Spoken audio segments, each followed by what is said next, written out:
Saudara, usai KPK menetapkan Sekjen PDI Perjuangan Hasto Kristianto sebagai tersangka, isu perpanjangan masa jabatan Presiden Jokowi 3 periode kembali mencuat lewat paparan Hasto dalam unggahan videonya. Jokowi sudah membantah dengan mengatakan isu 3 periode merupakan framing jahat.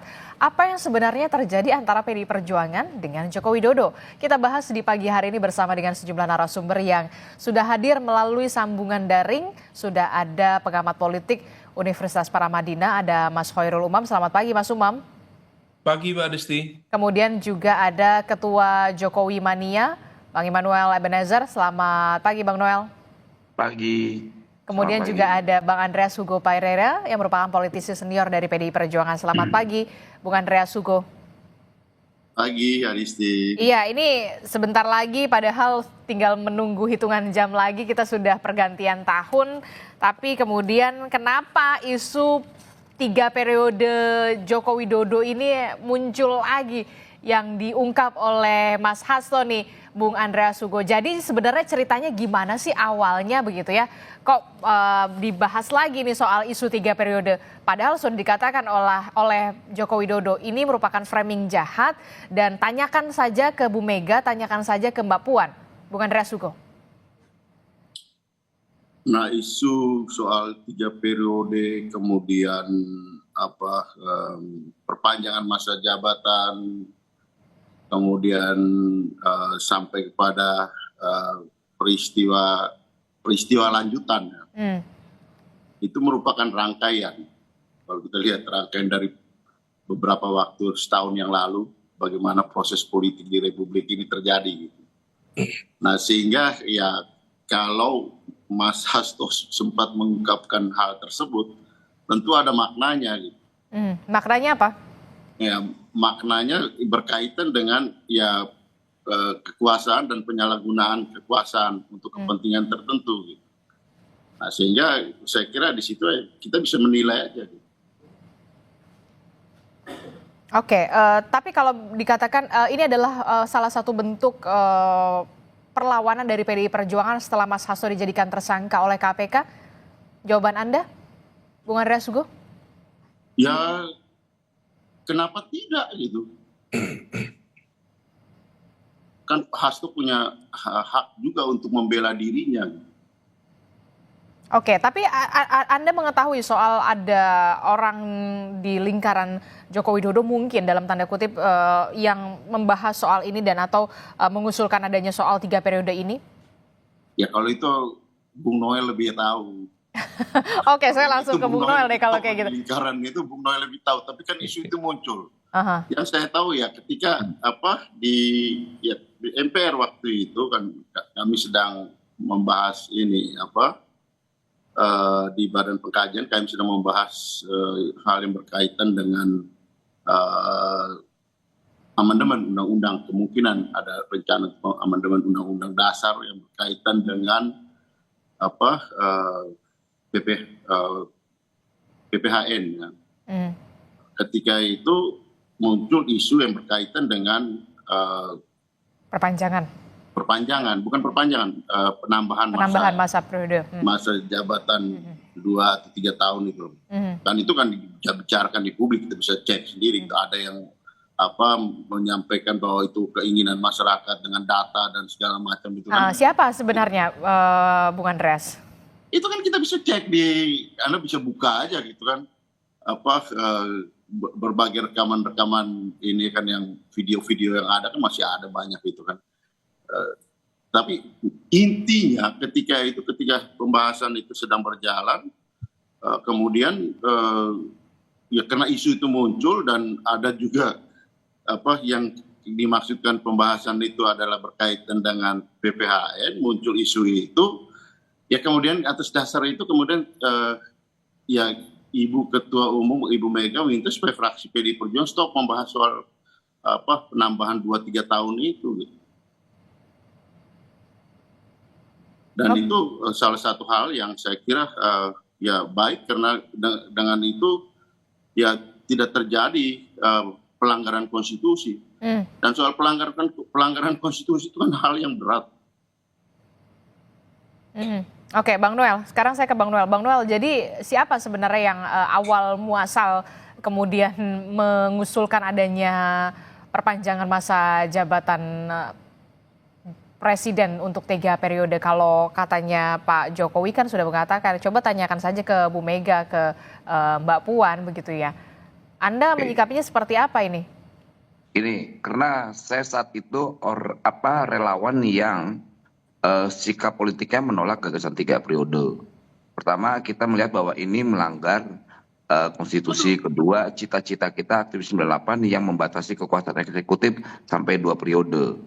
Dan itu semua terkonfirmasi ketika saya komunikasi langsung dengan Presiden saat itu, Pak Jokowi. Saya tanya beliau, Pak Noel, ini biarin aja, ini orang-orang sesat kok katanya.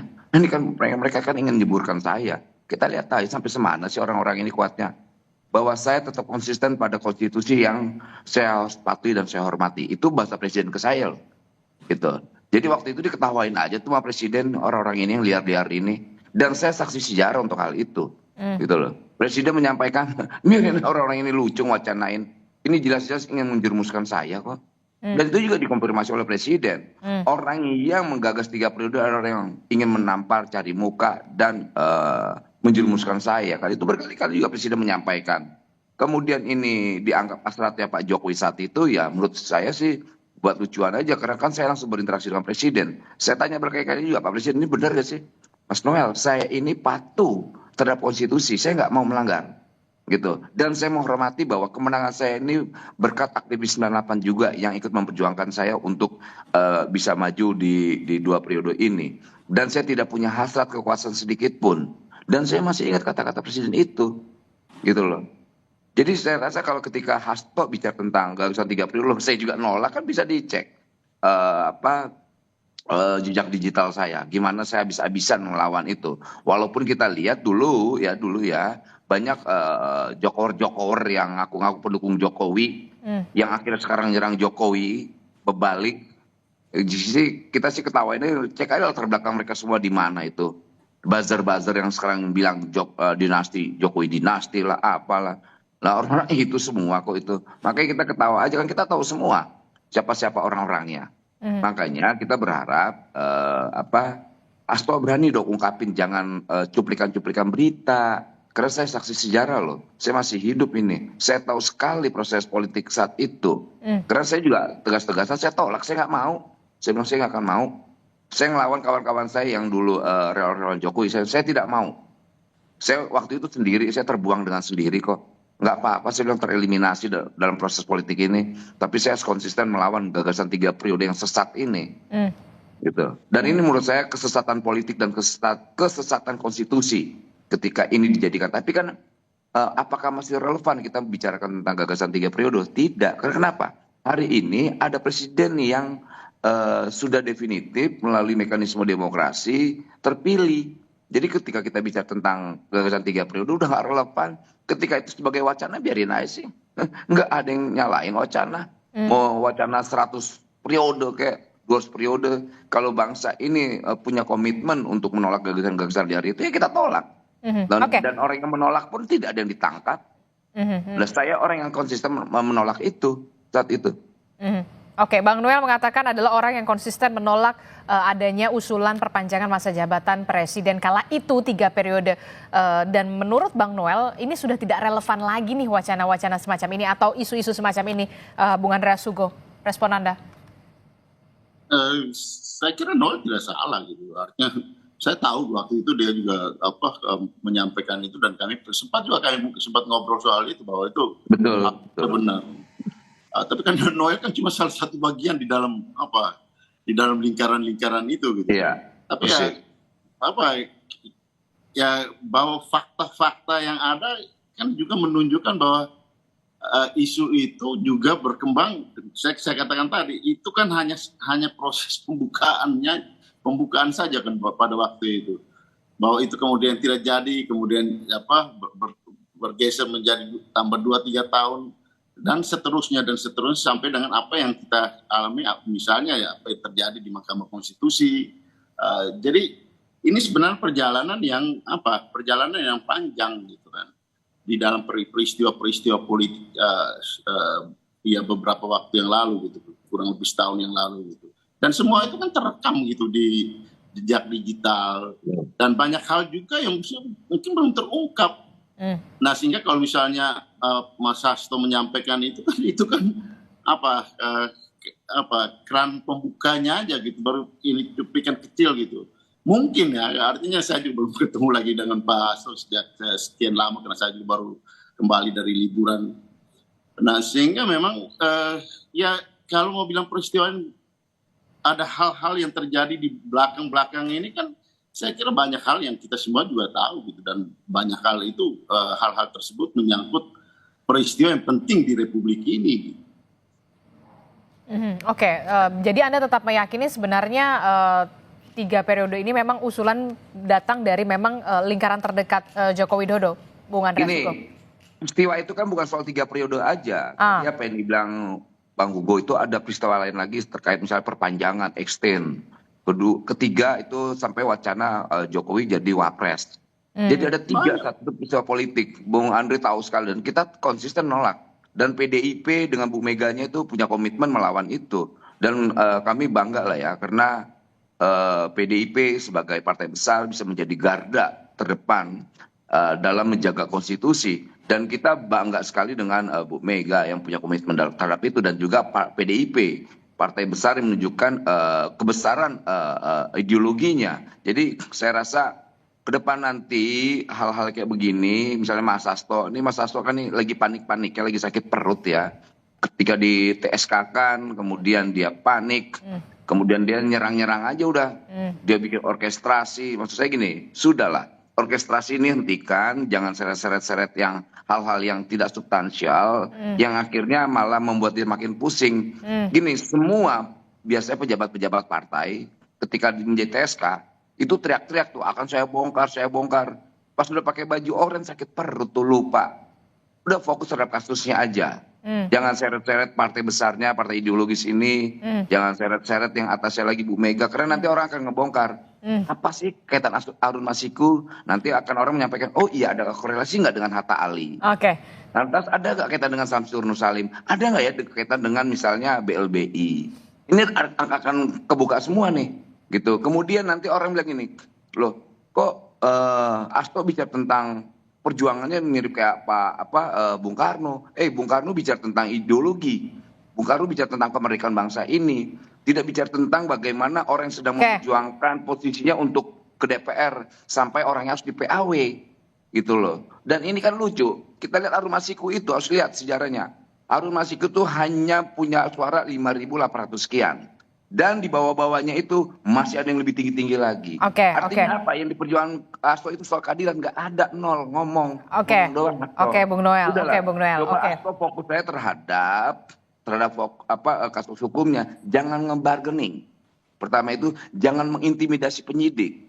Semakin Hasto ngeluarin, itu semakin kita tunggu. Kita mau sebanyak-banyaknya lah keluarin. Kita mau tahu. Tapi ingat, status tersangkanya Hasto tidak akan pernah merubah. Dan sikap KPK penegak hukum harus kita hormatin. Baik. Saya rasa ini baik buat bangsa ini ke depan. Baik, sampai di situ dulu, tahan dulu Bung Noel. Kalau Bung Andreas Hugo, kalau Bung Noel mengatakan ini salah satu bentuk kepanikan dari seorang Hasto Kristianto sudah ditetapkan menjadi tersangka, Bung Andreas Hugo. Tahu saya Mas Hasto sangat tenang, sehat, dan beliau juga itu tadi yang saya katakan, mempersiapkan pembelaannya dan menyampaikan fakta-fakta yang juga berkaitan dengan peristiwa-peristiwa politik ini gitu. Ya kan itu kan hal yang beliau ungkapkan gitu. Sebagai sekjen saya kira Pak Hasto juga tahu banyak hal gitu, yang mungkin juga tidak diketahui orang-orang lain, termasuk saya, termasuk Bung Noel, termasuk banyak orang gitu kan. Jadi saya kira hal seperti ini ya kalau peristiwa yang berkaitan dengan tuduhan terhadap Pak Hasto yang kemudian ditersangkakan, itu kan juga peristiwa masa lalu gitu kan. Peristiwa masa lalu yang juga sudah mempunyai kekuatan hukum tetap, yang di dalam, kalau kita lihat dari peristiwa hukumnya sudah banyak didiskusikan itu di berbagai kanal media sosial maupun di diskusi-diskusi yang lain. Oke, jadi bukan bentuk Jadi sebenarnya, kepanikan seorang Hasto Kristianto ya setelah ditetapkan jadi sebagai tersangka. Peristiwa-peristiwa ini kan peristiwa yang lalu kemudian diungkit-ungkit lagi gitu kan. Oke. Jadi ya itulah situasi yang kita hadapi saat ini. Oke, saya ke Mas Kalau Umam. Hasto juga menyampaikan sesuatu yang penting untuk diketahui di Republik ini, saya kira tidak ada salahnya, dia pun punya hak untuk itu. Oke, Mas Umam, saya ke Mas Umam dulu, Bung Andreas Hugo dan juga Bang Noel. Mas Umam, apa sebenarnya yang terjadi kemudian setelah penetapan seorang Sekjen PDI Perjuangan Hasto Kristianto, kemudian barulah kemudian ada soal dokumen rahasia yang kemudian ingin dibongkar dalam tanda kutip dibawa ke Rusia, kemudian ini juga isu perpanjangan masa jabatan presiden 3 periode yang kemudian kembali mencuat. Jadi sebenarnya dari segi politik, dari sisi politis, apa sebenarnya yang sedang terjadi? Iya Mbak Adisti, saya pikir ini adalah bagian dari aksi reaksi dalam konteks komunikasi politik antar elit yang per hari ini tampaknya memang sedang mengalami sebuah turbulensi yang cukup sensitif.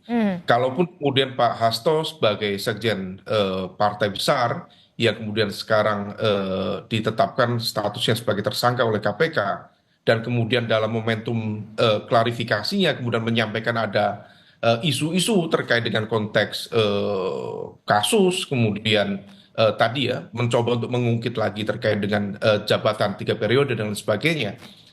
Maka itu mempertegas bahwa garis konflik yang terbangun sebenarnya salah satunya adalah antara Pak Hasto dengan Pak Jokowi. Artinya secara tidak langsung Pak Hasto dalam konteks ini ingin mengatakan bahwa ada operasi politik yang kemudian bekerja, yang sedang berjalan di balik penetapan beliau sebagai tersangka di KPK. Itu adalah sel-sel kekuatan yang terafiliasi kepada Pak Jokowi.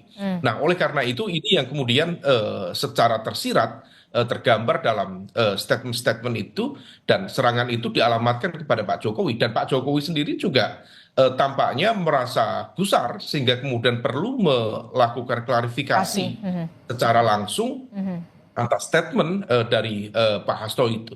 Nah, tetapi kalau misalnya memang kita cermati di momentum sejak 2021, jadi momentumnya bukan hanya sekali, itu rangkaian dari 2021, 2022 sampai di 2023, diakui atau tidak, memang ada mesin politik yang bekerja, mengorkestrasikan bagaimana kemudian ide 3 periode, ide untuk penambahan masa jabatan presiden itu bekerja. Dan spektrum dari instrumen politik itu cukup beragam. Mulai dari statement-statement ketua umum partai. Ingat, ketua umum partai itu adalah pemilik saham politik yang sangat besar bagi negeri ini.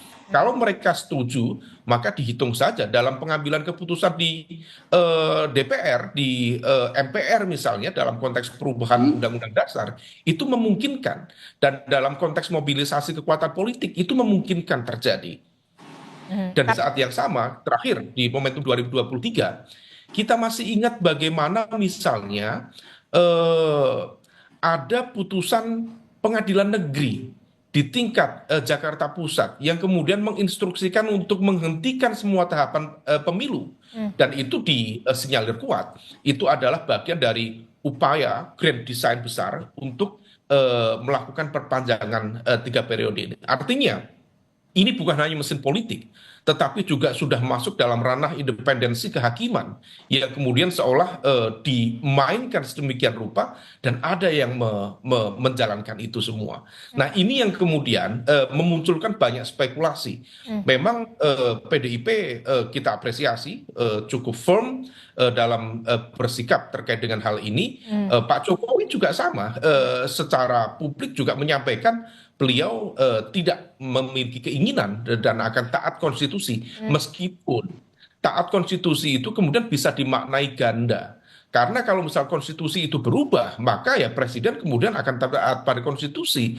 Persoalannya kemudian siapa yang mengambangkan ada operasi kekuasaan yang kemudian mencoba untuk mengutak-atik undang-undang dasar terkait dengan konteks kekuasaan 3 periode, sehingga kemudian begitu nanti terjadi perubahan, maka akan ada yang menikmati perubahan itu. Nah, ini yang kemudian masih memunculkan misteri siapa saja elemen-elemen yang melakukan itu, tetapi saya pikir ini bukan sebuah misteri besar karena aktor-aktornya juga masih ada.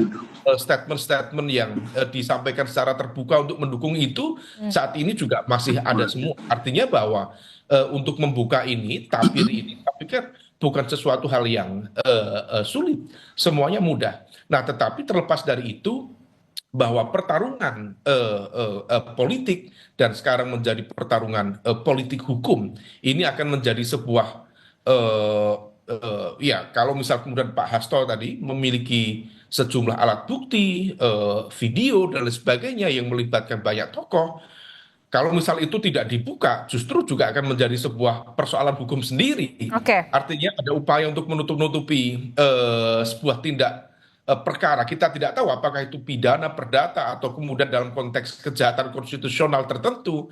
Nah, kalau misal kemudian kita menghadirkan prinsip dasar akuntabilitas, kemudian transparansi, dibuka saja. Karena itu adalah bagian dari exercise kita untuk menghadirkan good governance dan juga ruang demokrasi yang lebih terbuka. Justru kalau misal kita kemudian tidak membuka itu, ini akan saling menyandra. Dan kita tidak ingin hal itu justru menjadi alat bargaining position untuk bernegosiasi sehingga kemudian endingnya ya akan menjadi cerita lalu. Dan saya pikir itu bukan menjadi sebuah pembelajaran yang baik dalam ruang demokrasi dan upaya menghadirkan tata kelola pemerintahan yang clear, yang transparan dan accountable, Mbak Disti.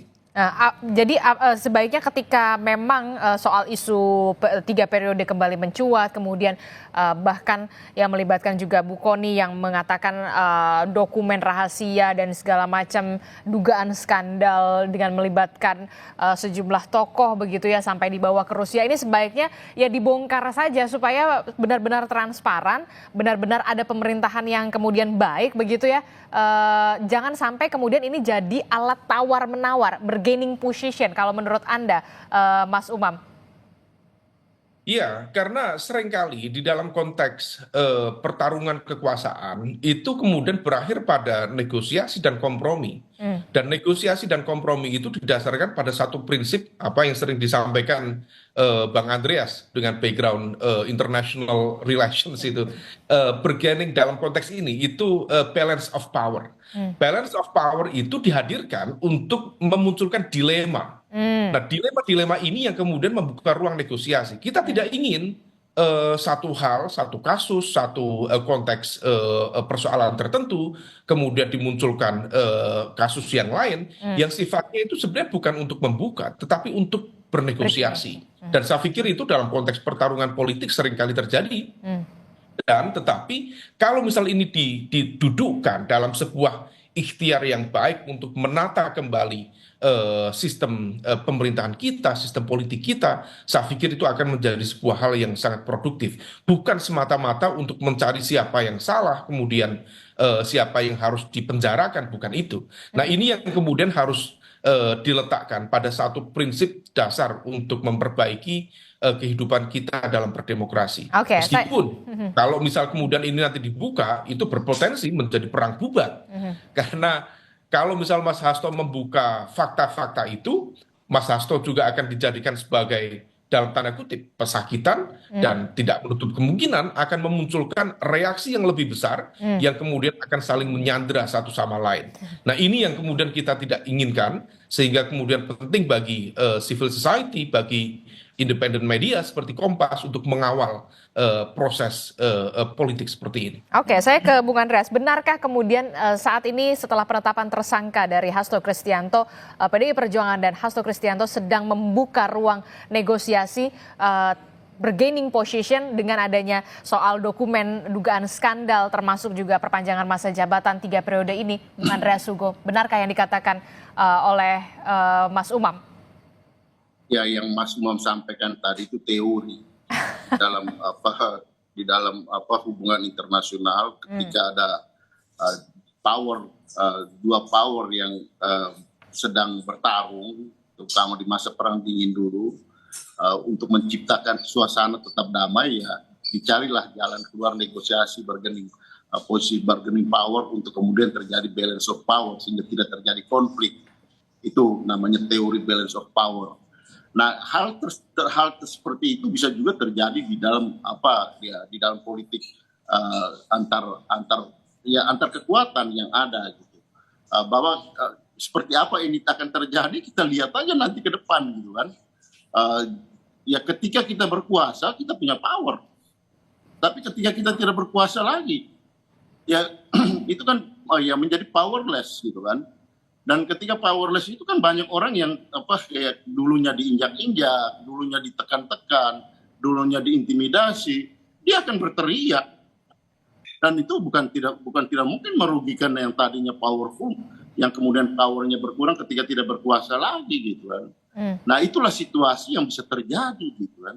Dan sangat mungkin itu terjadi di dalam proses politik yang ini bukan hanya masalah hukum, ini politik hukum yang ada di Republik ini yang sekarang terjadi. Kita semua tahu bahwa masalah-masalah ini kan tidak di balik masalah ini bukan hanya masalah hukumnya. Jadi saya kira apa yang disampaikan Mas Umam tadi betul secara teoritis betul dan bukti bukan tidak mungkin itu terjadi gitu kan. Secara teori itu tadi, memang ada, tapi kemudian PDI Perjuangan apakah saat ini yang kemudian ada upaya untuk membuka ruang negosiasi? Saya tidak perlu menyampaikan ini di dalam politik hukum semua itu bisa terjadi. Dalam arti apa? Itu tadi gitu. Ketika antara power dan power yang tadinya powerful gitu, tapi kemudian ketika powernya berkurang, dia tidak berkuasa lagi, terjadi keseimbangan baru gitu. Dan itu bukan tidak mungkin itu akan terjadi konflik. Dan kalau untuk mencegah konflik itu orang kemudian dia mencari solusi dengan balance of power. Gitu. Bahwa itu memecahkan masalah atau tidak, saya kira masyarakat yang akan menilai apakah kita perlu kemudian hanya karena terjadi balance of power kemudian ya meredam situasi, menutup yang lain, ataukah kita membuka itu kepentingan misalnya kepentingan pengamat, masyarakat, civil society, mungkin ya lebih baik kita buka dan konflik, nggak apa-apa konflik. Oke, baik. Ini kan bagaimana sudut pandang kita melihat persoalan. Oke, Bang Noel. Gimana pertanyaannya apa Mbak? Bang Noel, kalau Mas Umam mengatakan mungkin saja ada peluang untuk ruang negosiasi terbuka begitu ya, ada tawar-menawar, bargaining position setelah seorang Hasto Kristianto ini kemudian ditersangkakan oleh KPK. Ya, jangan sampai kemudian ada saling menyandera di sini. Nah, yang pasti apa yang dilakukan Hasto hari ini adalah bentuk sandaran politik. Dia ingin menakut-nakuti, pertama sedang mengintimidasi penyidik. Ini akan saya bongkar nih ya kalau seandainya kalian benar-benar tangkap saya. Kedua, analisa saya sebetulnya dalam persoalan ini ada yang perintah saya loh. Dia mau narik-narik orang lagi nih. Entah siapa yang ditarik lagi nih. Ketiga, ya tadi saya bilang coba ingin bargaining posisi TSK-nya. Nah, dengan kondisi seperti ini, kan dia coba menyampaikan ke publik bahwa saya punya puluhan rekaman video terkait skandal, lebih dari skandal Watergate di Amerika.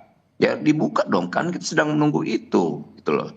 Kita menunggu itu, jangan diancam-ancam, rakyat ini jangan diancam-ancam, penyidik kita jangan diancam-ancam. Jangan kasus tersangkanya menjadi bargaining politiknya dia. Nah ini kan persoalannya sekarang ini, itu kan persoalan ranah pribadinya. Gitu. KPK penyidik itu tidak melihat ini partai atau A atau B. Ya kejahatan itu ya kejahatan dia pribadi. Gitu loh. Jadi ya kita tunggu apakah si Bung Parno ini, paranoid ini udah kan paranoid sekarang dia. Makanya saya panggil Bung Parno. Gitu, dia mau nyamakan Bung Karno yang orang punya gagasan besar dengan orang yang bicara hal yang kecil ini. Jadi saya rasa Bung Hasto udah fokus terhadap kasusnya. Lantas biarkan ke depan ini kita melakukan langkah-langkah yang lebih baik. Alangkah baiknya tadi yang diutarakan senior saya Bang Kuku, ya kita bicara ke depan aja. Memang dalam sebuah teori untuk menciptakan perdamaian, ciptakan perangnya dulu gitu loh. Itu biasa. Kemudian coba ingin menegosiasikan kasusnya, kita kan tahu isi-isinya apa aja gitu loh. Yang jelas salah satu isi dari negosiasi itu adalah coba menghindari Hasto dari tersangka. Penyidik saya yakin semakin Hasto membuka dokumen-dokumen yang dia miliki itu semakin suka penyidik tanpa mengesampingkan statusnya sebagai tersangka. Bikinnya sebanyak-banyaknya, tapi kan aneh. Masa korupsi bisa divideoin sih? Di mana di Republik ini kayak bikin sinetron gitu. Emang bisa korupsi di videoin? Yang saya khawatirkan nih, dia hanya mengambil cuplikan-cuplikan berita. Berita A, berita B dikumpulin nih loh, buktinya berita A, B dibuktikan gitu loh. Di sisi lain, aktor yang sebenarnya korupsi itu nggak tahu, karena nggak mungkin korupsi itu bisa diketahui gitu loh. Dan cuma penyidik dong yang bisa melakukan itu, dan penyidik pun biasanya mereka memiliki standar operasional tersendiri ya, terkait misal barang bukti dan sebagainya. Jadi Mas Hasto udah fokus lah kasusnya, jangan narik-narik, nanti orang akan melihat dia makin nggak berempati. Biasanya kan ketika ada negara melakukan kezoliman terhadap warga negaranya, ada pemberontakan tuh rakyat. Nah kali ini nggak ada, rakyat ngeliat cuek-cuek aja Hasto, itu mau ditangkap kayak mau apa, nggak mempengaruhi perut rakyat, gitu loh, nggak mempengaruhi orang yang di pinggir jalan sana. Oke, baik Bung Noel. Saya berharap Hasto harus nangis seperti yang dulu-dulu tuh. Kan dia suka nangis tuh. Coba dong, nangis dong Hasto dong. Silakan Bung Andreas Hugo. Bung Andreas, jangan-jangan dokumen-dokumen yang dikatakan oleh Mas Hasto dan juga Bu Kony yang ada di Rusia ini hanya cuplikan-cuplikan yang ada di media sosial yang sudah ramai sebelum-sebelumnya. Kalau menurut Bung Noel, kalau yang Anda ketahui bagaimana Bung Andreas Hugo? Benar nggak nanti akan benar-benar akan dibongkar pada saat waktu yang tepat? Ya, Adis, Anda tidak usah memancing saya. Dan kalaupun saya tahu, saya tidak akan menyampaikan itu. Gitu. Dalam arti apa? Ya kita tahu. Yang saya ketahui ya Hasto ada di dalam posisi yang penting. Ya sebagai sekjen partai, dia juga tahu banyak hal. Jadi bukan cuplikan-cuplikan yang ada di media sosial yang sudah ramai ya? Anda bisa pastikan itu? Saya tidak perlu menyampaikan itu, Adisti. Tapi yang saya tahu, dia pasti juga tahu banyak hal yang tidak diketahui orang. Ya itu saya bisa pastikan. Jadi kalau misalnya Mas Hasto menyampaikan itu, ya itu tadi kita lihat aja nanti. Kalau tadi Noel bilang ya dia Parno atau Mas Hasto itu tidak takut kok berhadapan dengan situasi seperti ini. Dia malah menjadi lebih tegar lagi di dalam situasi ini. Jadi kalau mau bilang ini udah hal yang biasa gitu di dalam perjuangan gitu. Buat PDI Perjuangan ya kalau tadi bilang orang mungkin takut, orang tidak mau membela dia atau rakyat cuek sama situasi seperti ini. Kita lihat aja di dalam perkembangannya nanti. Dan ini pasti akan dibongkar? Anda bisa menjamin itu? Kita lihat deh, makanya saya katakan kita lihat di dalam perkembangan nanti. Nggak berani. Masalahnya gini, ya itu tadi kita tahu banyak hal banyak peristiwa yang sebenarnya ujung-ujungnya itu kan sudah banyak muncul ke ruang publik kan. Iya, Bung Andreas, pertanyaan saya, benarkah nanti akan benar-benar dibongkar? Anda tidak usah memancing saya untuk hal tersebut, Adisti. Tetapi kemungkinan untuk itu bukan tidak mungkin. Berarti kalau ada kemungkinan, berarti masih ada mungkin iya, mungkin enggak dong, Bung Andreas? Pak Hasto sudah sampaikan itu. Gini, saya ngejawab aja lah. Oke, silakan Bung Noel. Bahwa apa yang dilakukan Hasto itu tidak mungkin terjadi. Kenapa Anda bisa punya keyakinan seperti itu, Bung Noel? Ini penakut, siapa yang bilang Hasto punya nyali? Orang nggak berani kok. Makanya dari kemarin saya tantang, Hasto buka dong, kita mau tahu. Rakyat ini kan menunggu, gitu loh. Buka dong biar bagus, biar bangsa ini ke depan ini punya azas transparansi itu, gitu loh. Jadi jangan, ya benar apa yang senior saya sampaikan. Hasto ini kan masuk dalam lingkaran kekuasaan, dia tahu sekali perilaku, aliran kekuasaan, aliran abuse, penyimpangan dan sebagainya. Buka dong, kalau dia kader yang tangguh, orang yang berani. Jangan omong-omong, dia sampaikan tuh, gitu. Kita mau tahu, jangan sampai kayak yang lain-lain ya. Pas di TSK kan masuk penjara diem ya. Gitu loh. Ini memalukan. Saya yakin 1.000.000% nggak berani dia. Tapi kita berharap juga 1.000.000% untuk segera diungkapkan. Oke, itu menurut keyakinan Anda ya, Bung Noel. Terakhir. Sangat yakin, bukan yakin lagi, sangat yakin. Oke, baik. Saya Terakhir. nggak pernah meleset dari keyakinan saya. Oke, baik. Saya ke Mas Umam. Terakhir, Mas Umam. Apa yang terjadi ketika memang benar-benar ini akan dibongkar? Apakah benar nanti akan ada turbulensi politik yang luar biasa? Mbak Adisti, sekarang rakyat se-Indonesia sudah tahu bahwa melalui dari statement Pak Hasto bahwa ada sejumlah dokumen, data yang barangkali bisa menjadi alat bukti dalam konteks hukum yang kemudian bisa dibuka atas nama keadilan.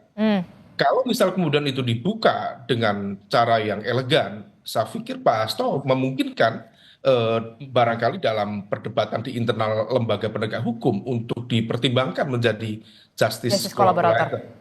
Tetapi kalau misal kemudian hal itu tidak dilakukan, sementara masyarakat se-Indonesia sudah tahu bahwa beliau memiliki data, bahan, materi yang kemudian memiliki muatan hukum, tetapi kalau misal tidak dibuka, maka hal itu bisa masuk dalam kategori obstruction of justice. Nah, ini yang kemudian akan menjadi sebuah dilema yang harus dijawab. Dan saya pikir atas nama keadilan, atas nama kebenaran, saya pikir Pak Hasto memiliki moral obligation, kewajiban moral untuk membuka itu. Terlepas dari bagaimana kemudian apakah itu nanti akan menjadi alat bargaining position dan lain sebagainya. Tetapi dalam konteks penegakan hukum atas nama keadilan menjadi penting. Meskipun dibukanya materi-materi itu kalau misal memang memiliki sensitivitas yang tinggi yang melibatkan big names, big money dan juga big power, maka berpotensi memang memunculkan sebuah turbulensi politik yang barangkali akan menciptakan riak-riak yang harus diantisipasi. Nah, oleh karena itu ini yang kemudian harus menjadi perhatian semua pihak, termasuk juga aparat penegak hukum, untuk tetap bersikap independen, netral, dan juga imparsial. Jangan sampai kemudian di tengah dua pelanduk besar yang sedianya akan berbenturan, justru kemudian membuat limbung lembaga-lembaga penegak hukum. Maka netralitas mereka, independensi mereka tetap menjadi rujukan utama, sehingga kemudian semuanya bisa menjadi clear, tidak kemudian justru memunculkan riak-riak kekuasaan yang tidak diperlukan. Saya pikir demikian. Oke, baik. Kita akan tunggu bagaimana nanti ini akan bergulir. Apakah benar memang akan dibongkar ataukah kemudian sesuai dengan keyakinan dari Bung Noel tadi tidak akan pernah terjadi soal ini. Tidak akan terjadi. Oke, baik, kita akan tunggu dulu Bung Noel, sabar dulu ya. Terima kasih Bung Andreas Hugo Parera telah bergabung bersama kami. Terima kasih Bung Noel, kemudian terima kasih juga Mas Umam. Selamat tahun baru Bapak-bapak semuanya, sehat selalu, sukses selalu. Ya, selamat pagi. Assalamualaikum. Bang Hugo.